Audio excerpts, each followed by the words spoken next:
Today என்ன recipe செய்ய போகிறோன்னு வந்து பார்த்தீங்கன்னா, வீட்டில் வாழைக்கருவாடு இருக்கா? கண்டிப்பாக இந்த ரெசிபியை ட்ரை பண்ணி பாருங்கள். மிஸ் பண்ணிடாதீங்க. வாங்க எப்படி செய்யலான்னு பார்க்கலாம்.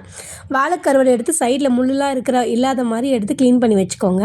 ஒரு பாத்திரத்தில் தண்ணி ஊற்றி ஹீட் பண்ணிக்கோங்க. அது கொஞ்சமாக மஞ்சத்தூள் போட்டு நம்ம கருவாடு இது கூட நல்லா ஊற வச்சு அலசி எடுத்து வச்சுக்கோங்க.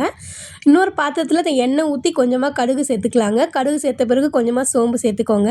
ஒரு 2 வெங்காயம் பொடி பொடியாக கட் பண்ணி இந்த மாதிரி வதக்கிக்கோங்க. ஏன்னா கொஞ்சம் பொன்னிறமாக நமக்கு மாறி வரணுங்க. அப்போ தான் வந்து நமக்கு கிரேவிக்கு நல்லாயிருக்கும்.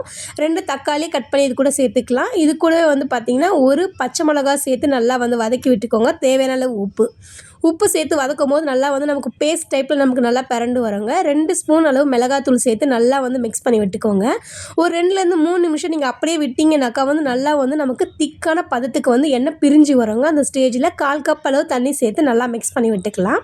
பண்ணதுக்கப்புறம் வந்து பார்த்திங்கன்னா ஒரு 3 நிமிஷம் அப்படியே விட்டுட்டிங்கனாக்கா நல்லா வந்து நமக்கு தண்ணி சுருண்டு வருங்க. அந்த ஸ்டேஜில் கருவாடை இது கூட சேர்த்து நமக்கு புண்டு போகாத அளவுக்கு வந்து பார்த்திங்கன்னா மிக்ஸ் பண்ணி விட்டுக்கோங்க.